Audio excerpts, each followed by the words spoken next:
Today it is the 8th frame of the chapter number 4, that is the poverty, and we are continuing the main causes of poverty.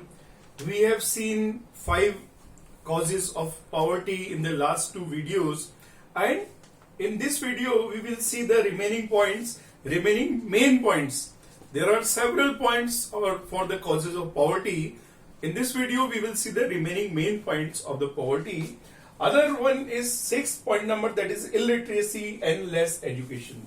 The poor people generally have many members in the family, so they have the large family size.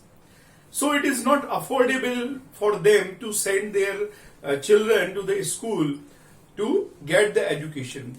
Secondly, there are in the many of the areas near the slum areas, there is unavailability of the schools and education institutions, so they are missing the educational opportunities.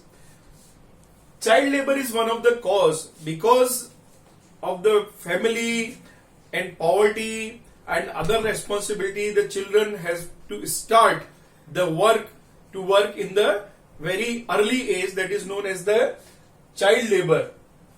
So this is the also very important reason, especially in India, the child labor of not going to school. And there are many other issues.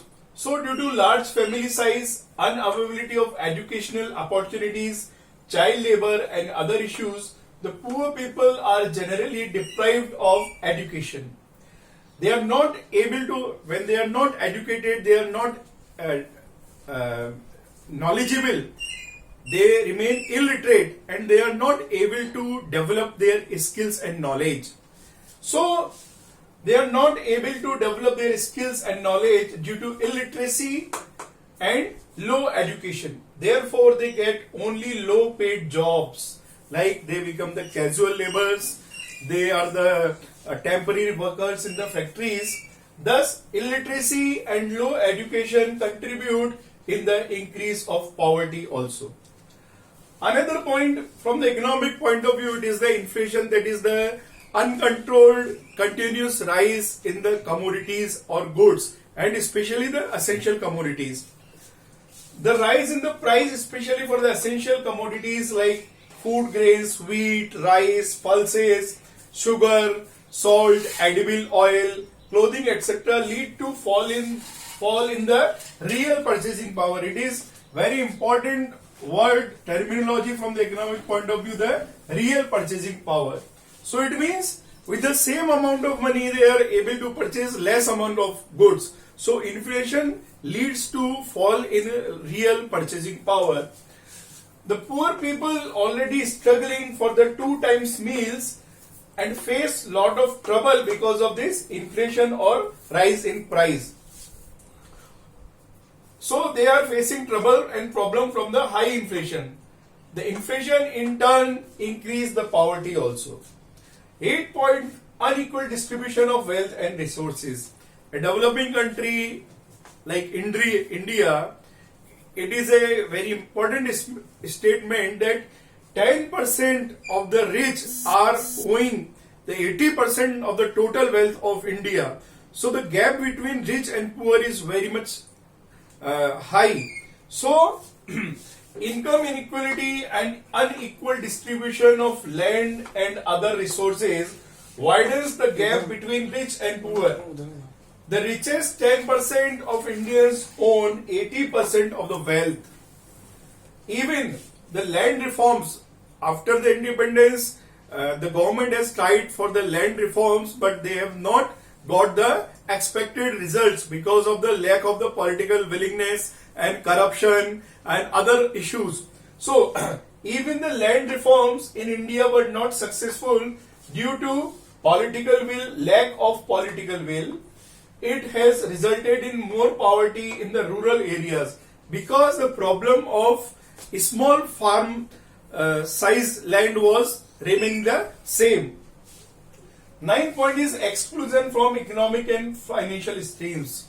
The poor people, especially the rural poor people, they were always excluded from the main financial and economic stream of the country. because we do not have the sufficient banking infrastructure and financial networking all over India due to geographical reasons and other reasons. But it is the main reason. So the poor people, especially in the rural area, they do not have even the bank account. So they were away. So whenever the government tried to send any aid, financial aid or benefits to the poor people, that financial aid was not able to reach to the real targeted rural class or the poor class.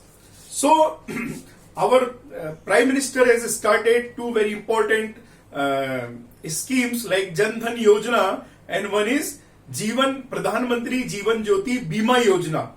This is the social benefit, and the Jan Dhan Yojana for opening the accounts of the poor people. So earlier what was happening, the exclusion from economic and financial scheme due to underdeveloped banking infrastructure and financial network. We do not have still the proper banking infrastructure. The poor people in rural areas were not having the bank account. They were not getting the financial and social benefits issued by the government. It is also one of the cause of the poverty, because they have to, in the time of the requirement and emergencies, they have to take or borrow the money from the money lenders at very high interest rate. And lastly, the 10th point, that is the low rate of economic growth. As we have discussed earlier in the second point, that much of the population of India is dependent on the agriculture sector. We are lagging in the industrial sector. We do not have sufficient industries. We do not have much manufacturing units and factories. If there are good number of factories, good industries, much number of manufacturing units, they can give employment to the poor people. So the secondary sector of India is still far behind. So the low rate of economic growth in India, the growth in economy depends upon investment and good industrial base. One of the main reasons of not having the good industry is the lack of the investment. That is why the government is looking or trying to attract the FDI and FII. Our secondary sector is still far behind. The lack of manufacturing units, industries and factories are also responsible for high unemployment rate and poverty in India. So these are some of the main reasons regarding the poverty of India, or we can say these are the main causes. It is totally, we have written here 10 causes, but there are many other causes also, but these are the main causes for the poverty in India.